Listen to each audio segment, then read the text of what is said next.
Okay, so what I'll do is introduce you with your permission, Yeah, of and, course. and I'll keep it relatively brief, although your resume is not brief. Um, but I'll pull out the major issues that uh, you trained in Sydney. I'm originally from Sydney, Australia, so Oh, I did not know that yeah, actually. I somehow I thought you're just from you were Hungary. born and raised in Hungary. Yeah. No, I'm born and raised in Australia, so No. I live We have another thing in common. I used to met 20 years ago. I used to be a soccer player. really. Yeah. I was a The soccer player about 78 years ago, and Yeah, but you were much better than I was. I played at UCLA and then I played in like the lower tiers in American soccer, so it doesn't even come close to where you were. But uh, but no, it's a passion of mine, still is. So hmm. so what I'll do is I like to we changed the format somewhat for the mind lectures. We had it every 2 weeks, and during the summer we went up to every 4 weeks in respect for the summer schedule for many doctors and students.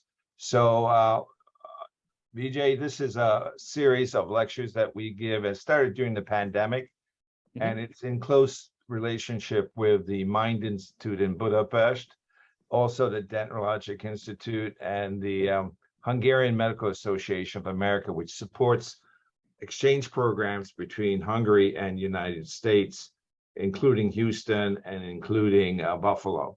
Hmm. So we have alumni of over 500 young doctors who trained out here. So in part, this is how this really originated. Today, you'll find a combination of physicians from Hungary and United States and some physicians from other countries.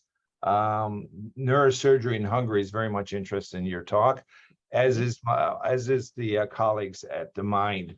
And one day maybe we can talk about this in person in Budapest and Hmm. see if we can bring this technology to that country. So without further ado, I'd like to introduce Vijay Agarwal. Vijay's a tri-fellowship, which means he's had 3 fellowships training in neurosurgeon with a focus of minimally invasive and combined skull-based approaches. He's currently an associate professor in the departments of neurosurgery, ENT at the Albert Einstein College of Medicine in New York, where he also serves as the director of Skull-Based Center. He completed his residency in neurosurgery at Duke University Medical Center in 2016, as well as a fellowship in minimally invasive and endoscopic skull-based neurosurgery in Sydney, Australia in 2017. He completed a fellowship in open skull-based neurosurgery at the Mayo Clinic, and he completed a cerebrovascular fellowship in Atlanta at Emory. Dr. Agarwal is a sought-after skull-based surgeon and speaker at both national and international levels. He has published extensively and has 3 textbooks published or in press based on his innovative work. Dr. Agarwal has founded or co-founded multiple companies and has raised tens of millions of dollars in funding. Vijay has devoted his life to improving the lives of patients with brain cancer and has over 20 years in the medical device biotechnology industry. It's an honor and a pleasure to have Vijay Agarwal to talk about a new form of treatment for a severe problem, specifically high-grade malignant tumors of the brain. Thank you, Vijay. Yeah, thank you, Dr. Metzler. It really is an honor, number one, to work with you. I've really enjoyed our time together and looking forward to hopefully many more years of this. I really enjoy it, and I think we're going to do good things together. And, it really is an honor to meet the group.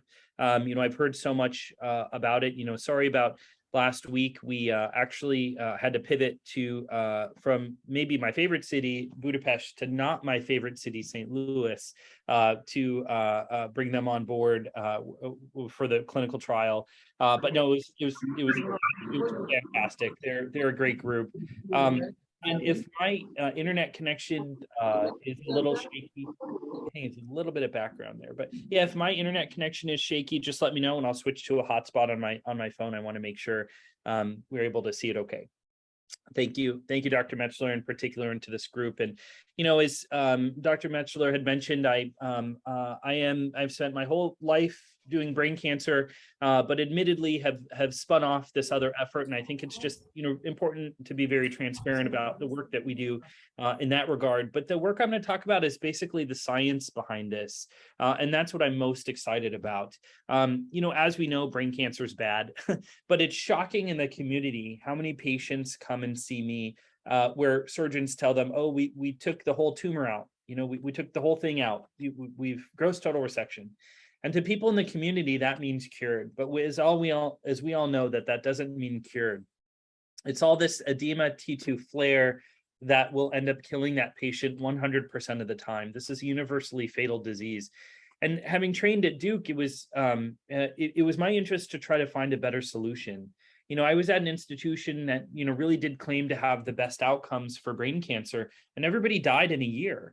When we did Ted Kennedy, he died in a year. We did a lot of athletes, they all died in a year, and everybody was dying in a year. And that was, the purported best outcomes, and there had to be a better way. And so I ended up moving this slide at the end to the very beginning. And it's really just a summary of what I think is going to be a change and a paradigm shift in the way that we think about brain cancer. It's sonodynamic therapy. And basically all that means is you drink a drug called 5-ALA. The drug selectively accumulates in brain cancer cells, and we'll actually talk about why that is, but it's an extremely intelligent drug. And then if you expose those cancer cells to specific frequencies of ultrasound, the tumor cells undergo cell death. So what does that mean? It means that this sonodynamic therapy could be a non-invasive total tumor target for brain cancer. So that means you're not just scooping this out. Schmucks like me can stick my hand in and pull tumors out like this. It's quite easy. It's really the intricacy and the nuance comes into how do you target the disease of the rest of the hemisphere? And that difficult question has lied with the neuro-oncologists who have had to develop really unique solutions. And so this is what we hope will be a unique solution in targeting the tumor that you can see and targeting the tumor that you can't see. And how that works out is the patient drinks this ALA. It's FDA approved for brain cancer already. That accumulates in the brain cancer cells because of downregulation of certain enzymes. You introduce the ultrasound non-invasively, and then you generate a reactive oxygen species and you cause cell death in the tumor. And that's what we're really excited about. But let's get to the science. Why does this drug 5-ALA, amino-levulinic acid, why does this accumulate in brain cancer cells? And it turns out that there is a downregulation of ferrochelatase and enzymes that convert this drug PP9 to a further breakdown product in the mitochondria. So you get this huge accumulation of protoporphyrin 9, which is a breakdown product of 5-ALA that you drink in the mitochondria. And then also at the cell surface, you get upregulation of pumps that pump the drug in and downregulation of pumps that pump the drug out. And so you get this super high accumulation of 5-ALA within the mitochondria and the tumor cells.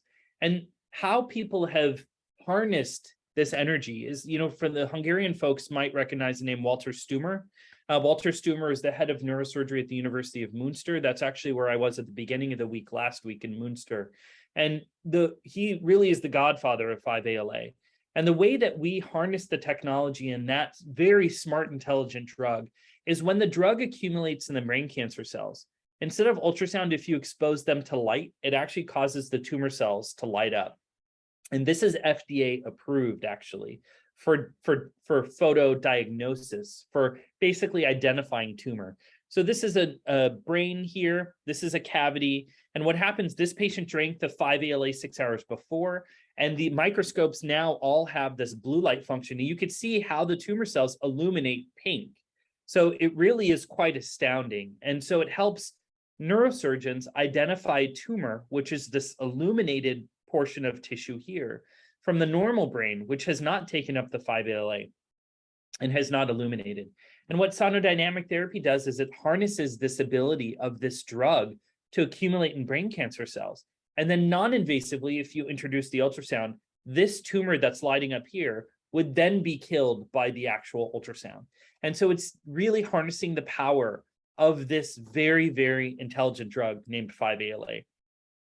Before ultrasound became an option here, what people realized was that instead of ultrasound, if you use a different wavelength of light, instead of lighting up, you can also impart cell death. You can also cause death here. And there were early papers that looked at just sticking light sticks. It's really just that, sticking.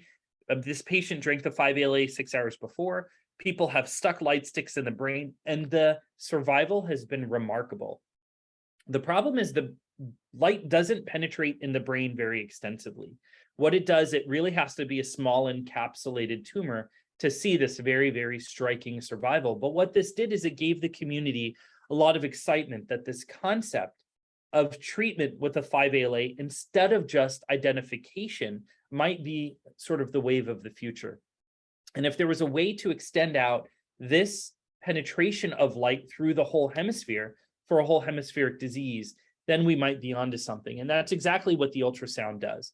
As opposed to the light that treats this very small circumscribed area, the ultrasound would treat the whole hemisphere.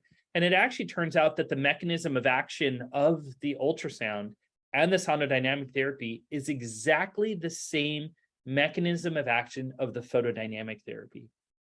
And that's why the safety of this treatment was really very straightforward to show, because photodynamic therapy has been around for 30 years. And it turns out that the emission spectrum of the sound is the same as the absorption spectrum of the light. And so just as this early study was showing cell death from the light, imagine having the same effect on the entire hemisphere. So now you're not just treating this focal tumor, you're treating all of this edema, which we know has tumor cells in it. And so that got us thinking about how do we develop a way of introducing this ultrasound.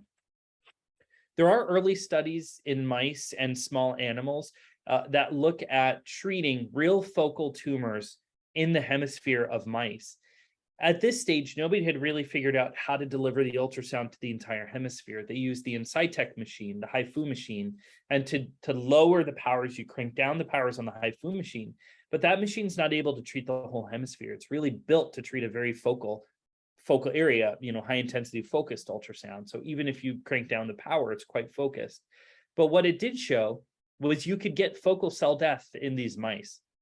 And it was really proof of concept.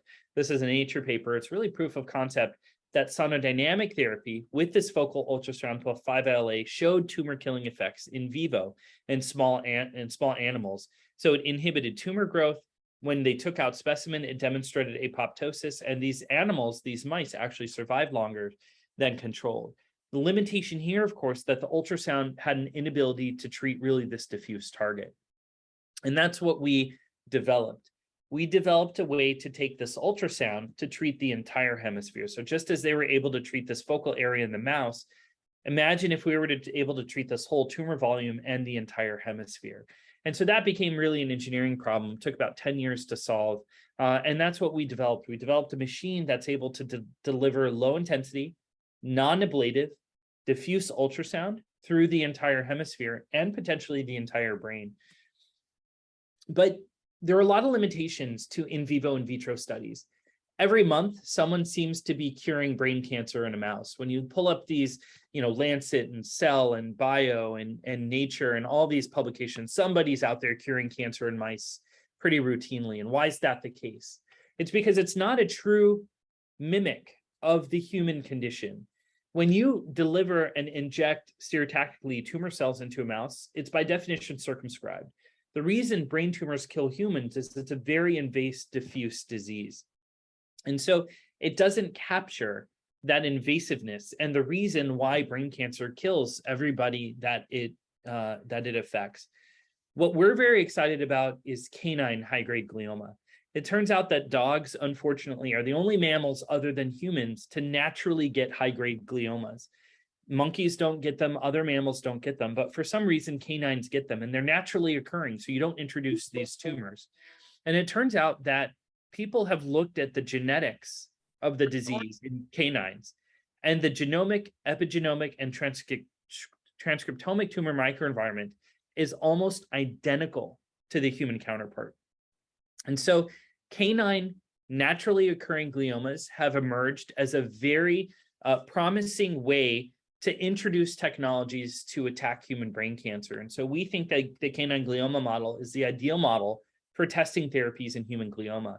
Not just from a genetic standpoint, when you look at it from a histopathological standpoint, the tumors are virtually impossible to differentiate from human high-grade gliomas.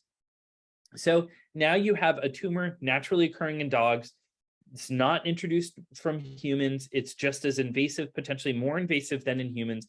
Same histopath and the exact same genetics. And so there are a few labs in the country that are looking at introducing technologies and treatments for human high-grade glioma in dogs.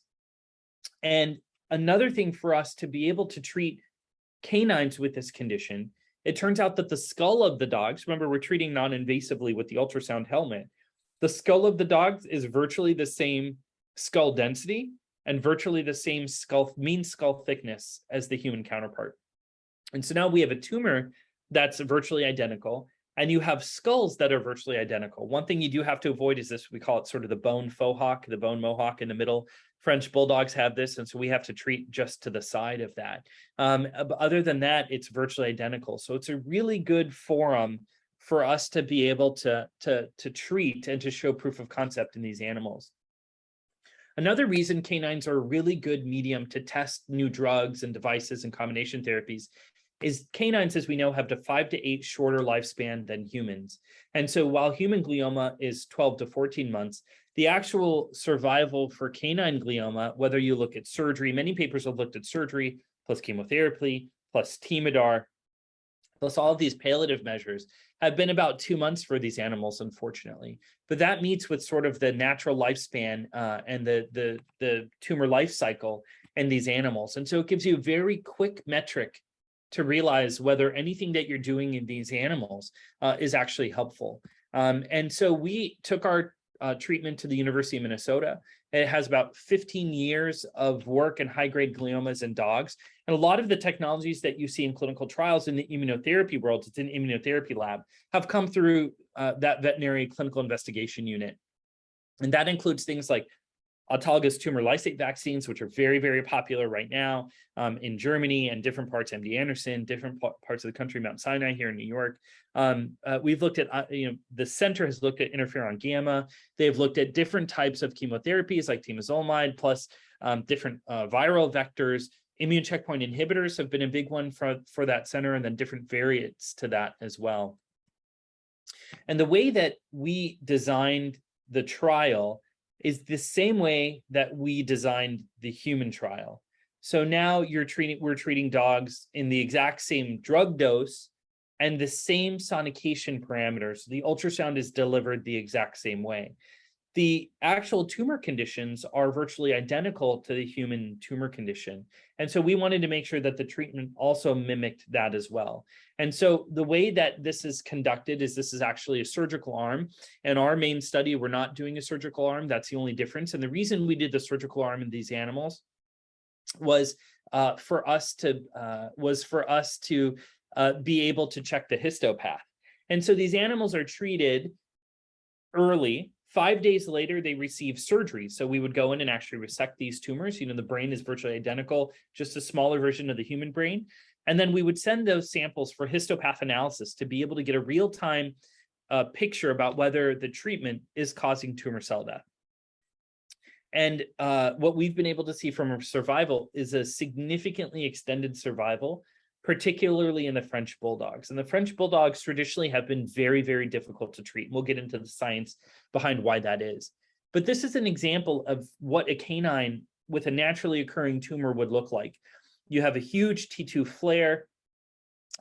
You have a big resection post-op. And 6 weeks later, a lot of these French bulldogs would have tumor that has since exploded. And oftentimes after they get intubated for this MRI, would not get extubated. They would be palliatively put down after this at about 6 weeks. And this is how a lot of these French bulldogs in particular would progress, unfortunately.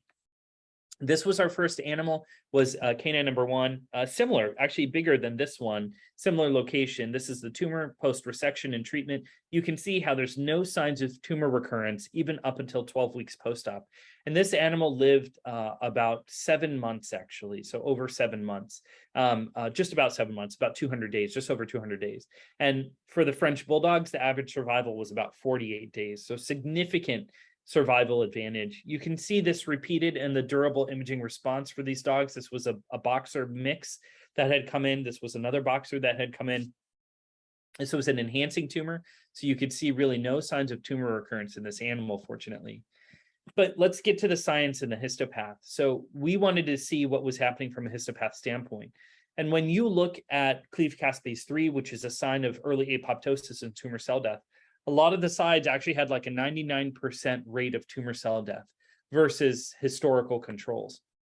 And we wanted to make sure that the historical controls were accurate. So we actually took previous tumor-banked samples of canines with high-grade glioma that had not received sonodynamic therapy as a control. And then we also took human glioma samples from Northwestern University and tested those as controls to check the baseline levels of the CC3. And we showed very, very high levels in all of the dogs that we ended up treating. You know, when you look in the literature and people try to, you know, propose that certain technologies are effective from a cleaved caspase 3 standpoint, whenever you have overlap of these error bars, that's completely ineffective. So this would be an example of an equivocal study with no efficacy. As you can see here, the efficacy in all of these animals is actually quite large. That canine number 4 came with levels that were slightly less, and we were curious why.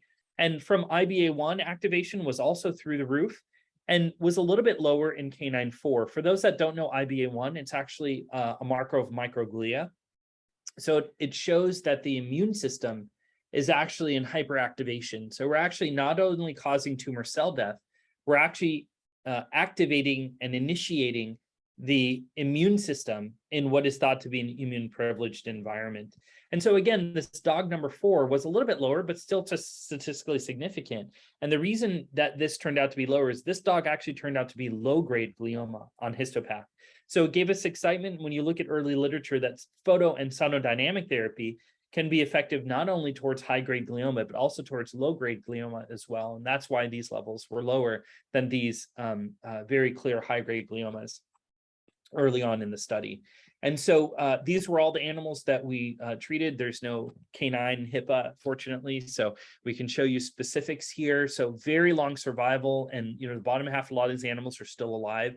So extremely long survival. And we wanted to make sure that these outcomes were accurate, that these outcomes were compared towards matched controls that were accurate. As you know, in the high-grade glioma, glioblastoma literature, when you compare things to historical controls, it's very easy to skew the data. So as I mentioned, the University of Minnesota had 15 years of trials that had come through, and patients were being treated as part of these trials. And so we actually matched controlled the dogs in our trial based on age and breed to confirm that the results that we're seeing were actually statistically significant. And the star means that we still have subjects that are still alive, actually. So this survival curve is continuing to increase. These are all breeds here: boxers, French bulldogs, Boston terriers, and mixes as well. This was a French bulldog. You know, it's interesting in the French bulldog literature, the early studies at the University of Minnesota had actually eliminated French bulldogs from their trials. They were no longer treating French bulldogs because they're the only dogs they were never able to see any extended survival. And they've actually gone public with this. And the survival at the University of Minnesota was 48 days, no matter what they did. And they think it's because the nostrils on the French bulldogs are extremely small. I have a French bulldog. And so they all have breathing problems. And a lot of the French bulldogs about the age of 3 or 4 need breathing surgery because they just don't breathe correctly. They don't get enough air in. And that builds a very hypoxic environment. And when you look at hypoxic induced factor 1 and 2, when you look at this mediator, has been shown in human high-grade gliomas to play a very significant role in the propagation of high-grade gliomas and the invasiveness and the aggressiveness and the growth of high-grade gliomas. And so there's a hypothesis that HIF 1 and 2 play a significant role in high-grade glioma in dogs specifically in an anoxic environment, which is one that the French Bulldogs have as opposed to many of the other breeds. And so we think that that's why the French Bulldogs have not been able to have an increased survival in this group at the University of Minnesota over 15 years.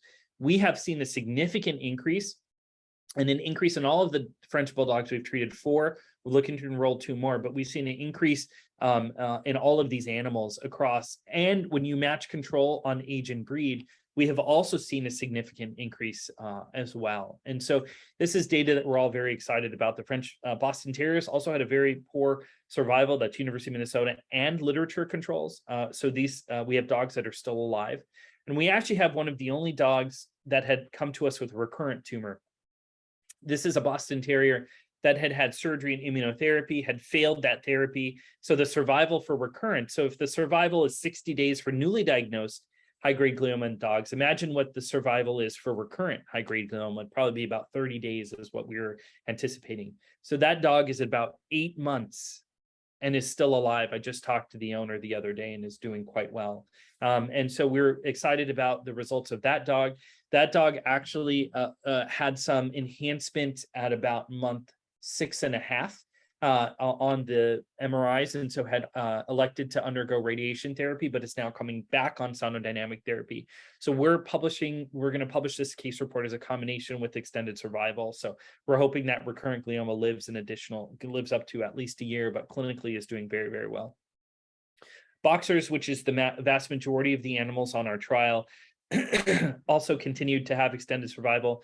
But Dr. Pluhar is the main veterinarian who really pioneered this program.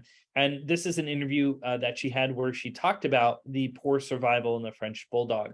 And so none of these French Bulldogs that would come to the center, unfortunately, were ineligible for the CD200 immunotherapy and some of the other trials. And so they had very, very poor survival, but then we're very excited about bringing those dogs to the Sonodynamic ALA trial that we have here. And we've fortunately seen an increase in survival, early data, of course, but increased survival in those animals. We've been able to look at the timing between sonodynamic therapy treatments. So this is a repeat treatment. We actually treat every month in the humans, but we've been able to really learn about what the span is that you can treat to really increase survival. Remember, these tumors, the doubling time of tumors in dogs, we've done a lit search on this, is significantly greater in dogs than in humans. That's why they die so quickly. And so we treated these dogs about every 6 weeks. So that's almost every 6 months in humans, and still saw an increase in survival and histopath efficacy. And so we are hopeful that monthly treatments in humans will be the target for us to really get ahead of this tumor and the tumor growth. And we did see that the longer span between sonodynamic therapy treatments leads to progression of these aggressive tumors in the dogs. And if you keep the interval at a shorter interval between sonodynamic therapy treatments, we're hoping that you can keep that tumor at bay. And that's what we saw in these animal treatments. So again, we're very excited about the results from the dog study. We have dogs that are still alive, and we want to enroll 2 more dogs, and then hoping to publish this data as we start enrolling in our human clinical trial. But we're very, very proud of this study. It's obviously a huge effort, and it's been really our focus over the last year. But how does it, the last few slides, I know we're coming up on 30 minutes here, but how does this translate into human treatment? And we're excited about this translating to an outpatient therapy for brain cancer. And so it's a combination product, as I mentioned, this 5-ALA plus low intensity non-invasive ultrasound. We see this as being treated in an infusion clinic, no MRI, no general anesthesia. You're done in minutes, patients go home the same day. And we've got the reason that we've really stuck to the science here is that we've got a bunch of very well-known scientists that have really pushed us to do this. And we could have gone into humans last year, but the thought was, let's show safety and efficacy in a large animal before we do that. And we were confident that we would be able to do that, which we did. So Roger Stoop, which is, I'm sure everybody knows, Walter Stumer is a big name in Europe. David Reardon's a big name in the States, but all very science oriented. And that's the reason that we've really built this project around the science first. Matthias Senge is actually in Dublin. He's probably the best known basic scientist for 5-ALA in the world. So we spent time with him at Trinity College and really looked at the basic science here. And, we've had support from the American Cancer Society and the National Brain Tumor Society. So, I think the reason to have a lot of these big groups is you have validation of the work that you've done from a scientific standpoint. So we've just recently received orphan drug approval and fast track designation from the FDA.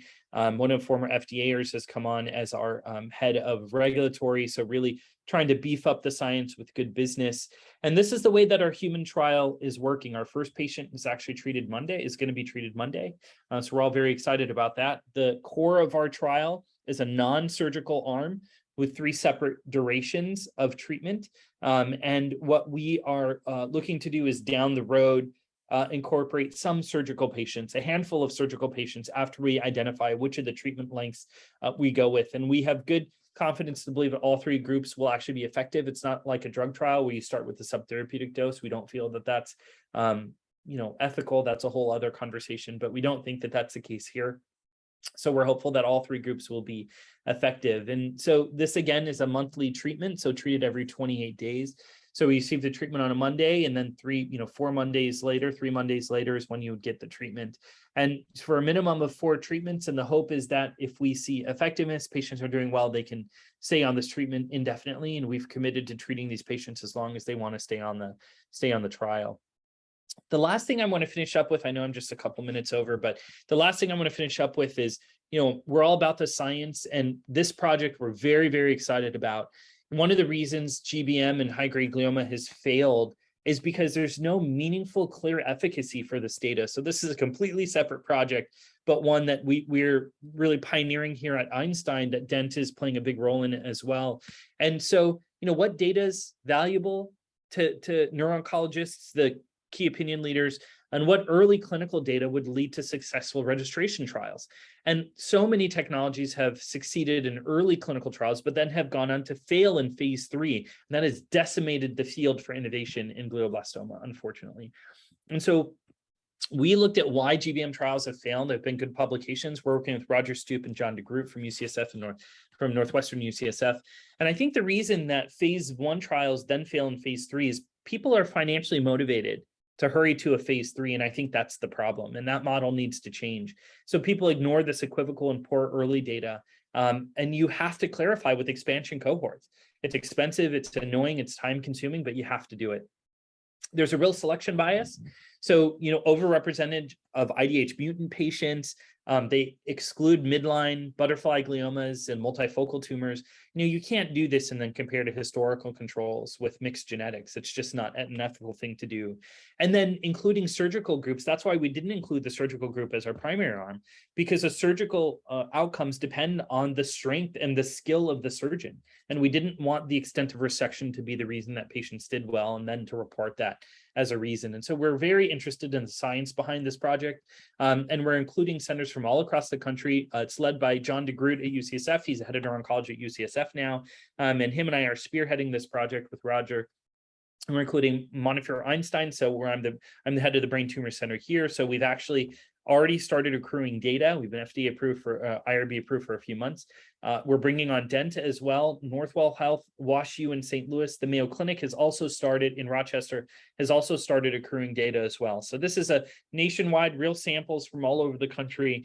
And what we want to do is we want to publish this data in a high-grade journal and really talk about, this is a metric that people need to use worldwide to be able to move from phase 1 to phase 3 studies. And so we really just want to clarify the science with high-grade glioma. So I know I'm just a couple minutes over there, but I really wanted to be able to answer questions.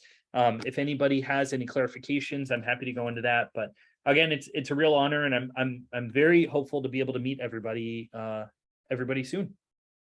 Vijay, thanks a lot. Actually, you had more time, but at least you had about 45 minutes. But let me ask you a few questions that's intriguing. To me, is the you giving orally ALA. Is there a difference between, and can you give it super selectively? You have a cerebral vascular fellowship. By doing super selective injection of ALA to the tumor bed. Is that possible, or would that add to the amount of ALA that's brought up into the cells, the tumor cells? No, it's a good question. And we've actually looked at intratumoral, and we've actually looked at endovascular delivery. Like, can we do it endovascular, which is really interesting. You know, to be honest, you know, I don't know. Yeah, I've got a great BS answer canned for that, but I mean, the real answer is we don't know. So if you do convection enhanced, or whether you do direct delivery, or whether you do endovascular, I think there are ways to increase the 5-ALA. And I think it's such a budding field that I think the answer is TBD. When we get into humans and show safety and some efficacy, we actually, it's not public yet, but we have a 3-year relationship with Oxford in Europe, and we're looking at how to better deliver and have uptake of the 5-ALA. But presently the uptake of 5-ALA in tumor cells, why is it that low grades don't respond like high grades? What is the specific pathophysiology related to that? Yeah, so we actually think they do respond. I think it's a cell density issue. So whenever you have these amounts of cell death and things, I don't think the slightly lower curves were them working less. I think what it means when you look at things like quantifying the fluorescence, when you look at the 5-ALA in low-grade gliomas, it's not as bright as it is in high-grade glioma, but that's because there's less tumor cells. So the tumor cell density is less. So I think it's a cell density problem. But I think when you look at efficacy with low-grade glioma, I think the levels of efficacy when you look at outcomes are going to be the exact same as high-grade glioma. So Nader Sinai at BNI has looked into this, into the basic science of low-grade glioma and uptake of 5-ALA, and he thinks it's going to be, he agrees, he thinks the uptake is going to be the same. So I think the efficacy is going to likely be the same, but I think it's a tumor cell problem with low-grade glioma. It's just less tumor cells. So an extension of that, you're a base of the skull surgeon. Have you considered using this for anything from meningiomas, schwannomas, any base of the skull tumors? Yeah, it's a great question. So we are drafting right now. So my dream is to use this for grade 3 meningiomas, because we have no solution for grade 3 meningiomas. I don't know any good solution for it. It's very sad. They have horrific outcomes. You know, it's just as bad as brain cancer, maybe worse, GBM, you know, and we have Avastin, and we give them things that don't work. So there is a photodynamic diagnosis trial that just finished using 5-ALA in meningioma. And that's going to pave the way for us to use this for grade 3 meningiomas. And then I also want to use this, I did an acoustic yesterday. Imagine being able to debulk and treat the remnant tumor on the 7th cranial nerve with sonodynamic therapy. All these patients with facial palsies would be, intact after surgery, and you can then target the disease. So I selfishly, as a skull-based surgeon, want to use it for those 2 tumor types, but that's, in the next, couple of years, I think I would say. Very good. I see Agnes is a neurologist in Boston. She always has smart questions. So while she's thinking of a smart question, let's expand it to metastases, because in all fairness, that's the most common brain tumor we have still. Yeah, what we've pivoted to is we've done, if the brain met is above a certain size, even if we have a gross total resection, because it's usually encapsulated, we'll radiate the cavity just because of the spread. So I would love to be able to replace that. I just don't like radiation. My apologies to any radoncs out there, but I just don't like this concept of radiation. And so my goal would be to replace, not potentially replace, but maybe enhance, because there's actually a study looking at sonodynamic therapy adjuvant to radiation therapy. It actually increases the efficacy, and that's being done by Walter Stumer in Europe. And so we're looking at potentially adding to the efficacy of radiation therapy. And I don't want to monopolize, but this is such an intriguing new form of treatment that we have not really seen, except for one person out of Boston who unfortunately recently passed away, who is Dr. Ferenc Jóles, who's a Hungarian, of course, because he's smart. Ferenc Jóles really is the founder and developer of highly focused MRI sonography, where he hooked up the MRI and the ultrasound machine and used it for the treatment.